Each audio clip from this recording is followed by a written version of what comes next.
we go up this hill and put the skates on, and we just let ourselves just go down as fast as we could, and then we'd bang that garage door to stop it. And it's a wonder the neighbor didn't complain about us, but he didn't. It was a real fun time in many ways. We didn't have much. It was during the Depression, and we didn't know we were poor, so it didn't matter, you know, because what we had was what we had. I had one pair of shoes and a coat and a couple of dresses that Mother had made, and that's all we needed. We didn't need these big wardrobes. And we always had food on the table. Sometimes it was just milk and bread, and so we had food. And these were really happy times. I didn't know that we were struggling, and Mother and Dad were struggling. They never brought it up to us. So it was a happy memories of the Depression. Oh, then when did we move next? Oh, there was the flood. I have a question. The flood, yes. What did your dad do for work? He was a carpenter, but he did anything that was legal that he could find. And it was interesting during those times that he would go and find a job, even if it was just fixing a fence or something, and he'd call people his friends that would need work as well, and he'd call them and say, "I have this job. Come and we'll work on it." And they worked together, and they struggled through. They shared. They really did. Yeah. And we didn't go to shows or to lots of things of this order. But we went to friends' homes, and the whole family would go. And we'd be bedded down on the bed or on the floor. If we got tired, they'd put us to bed. And then they'd finish their games that they were playing and socializing, and they'd carry us out to the car, and we'd all go home. And this was what we did. We didn't have to worry about televisions or recording anything. We had just simple entertainment and just visiting with one another, and it was a nice time, really. But in Inglewood, when we were living in Inglewood, my father had a cabinet shop down below, and we had this house above, and that's where we got our dog Snooks, who was a feisty little thing, Chihuahua, yeah, she was a Chihuahua. She was a feisty little dog. She tolerated all of us, loved Mother, but tolerated the rest of us. And she really took a beating from the girls because we wanted to dress her up and do all these crazy things with her. She just tolerated it. But one day we woke up and there was about 4 feet of water downstairs in the shop and on the street. And we thought, hey, this what's happened, you know? Well, the sewers had gotten clogged up, or the drains, I should say, had gotten clogged up. Storm drains, yeah. And so all this water, so people were rafting around and just having a lot of fun while this water was going on. And Dad went down to make sure that his tools and all things hadn't gotten ruined. But these are fun memories. My folks made things happy for us. They really did. They didn't let us know that they were having problems financially or anything. They just made things happy. What else would you like to know? Anything more? Well, keep on going through your house. Oh, my houses. Okay.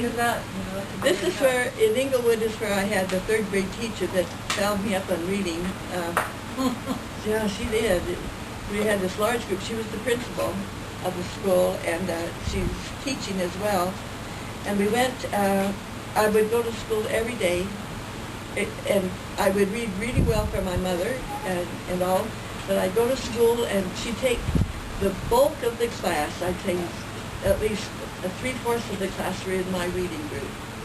And before we started to read, she'd say, "Now I know you can't read well, and you probably will never read well," and you can just see the old stuff go down.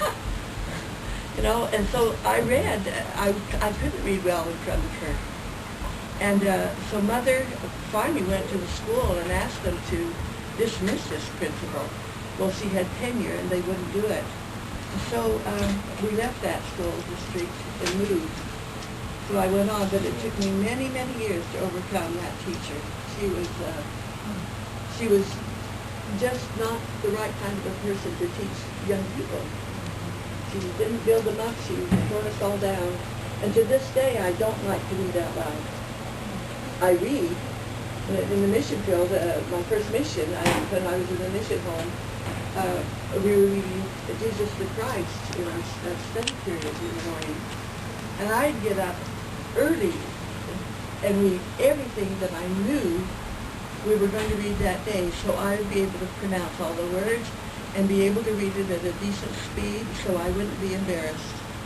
And I really worked at it, and I became a fairly decent reader finally, but it took time. As an adult, I had to learn to read all over again because of a third grade teacher.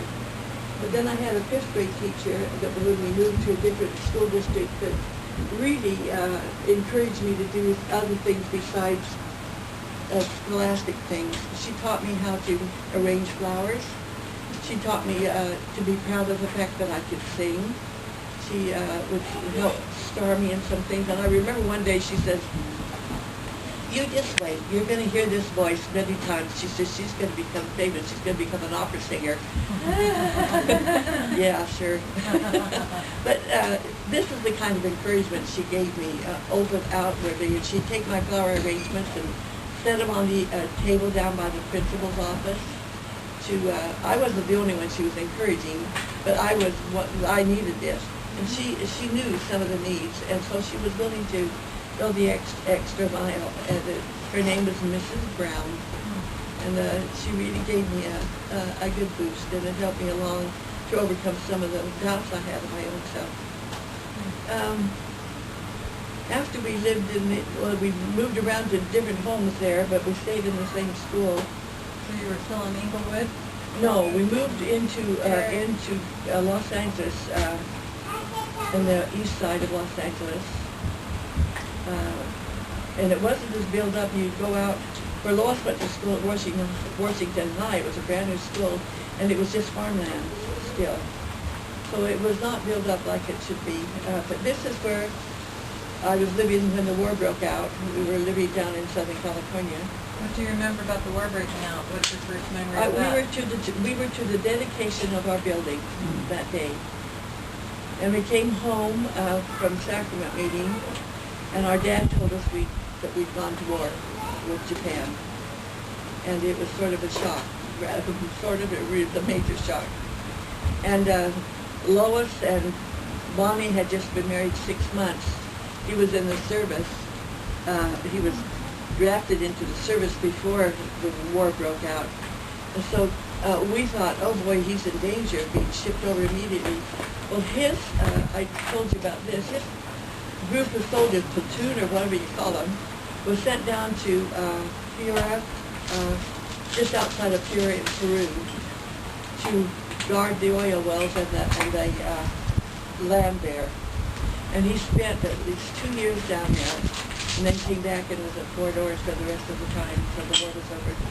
So we felt that was a real blessing to have him protected that way from not having to go into the service.